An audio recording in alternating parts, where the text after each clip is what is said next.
kama ni vizuri leo tungerudishia Kalonzo mkono, angekuwa deputy ya Ruto. Tungempigia kura vile alituletea Wakamba ile session ya baba 2007.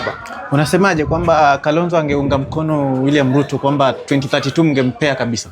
Tunapatia Ruto na tena Kalonzo tunampongeza. Juu hata Kalonzo akienda 2027 kama deputy 2032 niko sure bado hao watu wa ODM wanaweza mpiga backup akuwe president. Ndio sasa hata sisi pia tufikishe ndoto ya Kalonzo akuwe president. Juu pia alijaribu sisi pia tukue na president, isipokuwa Mungu akuwa pande yetu. Okay. Yes. ODM iko na nguvu sahi. ODM iko na nguvu. Kivipi?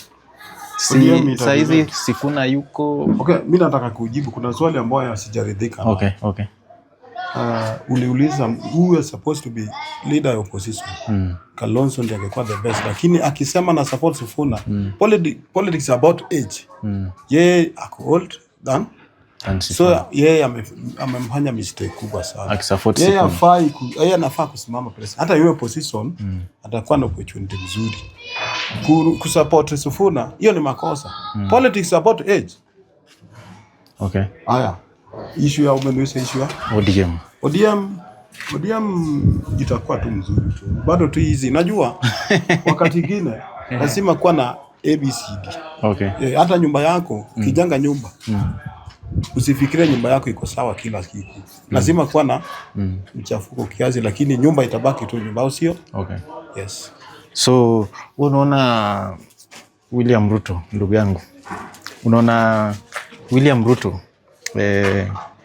kwa sababu ODM walikuwa nasema ODM watoe deputy president or president, alafu UDA watoe deputy president ama president katika muungano wao. Unaona William Ruto atajoin ODM ama Kindiki atajoin ODM? Kwa sababu Kindiki pia anasema atoki hiyo deputy president, hiyo kiti atoki. Amesema toki. Yes, amesema. Lakini pia tunaangalia vile kura iko. Kama ODM wako na kura mingi, atabidi join ODM. Na akijoin ODM una feel aje? Itakuwa poa kweli kwa sababu amepata watu pale na amejoin kwa sababu ndio nini? Akijoin ODM si kwa ubaya. Okay. Sisi pia sasa hivi tunatafuta watu. Wale walitoroka kina Sifuna pia wakirudi tuna welcome.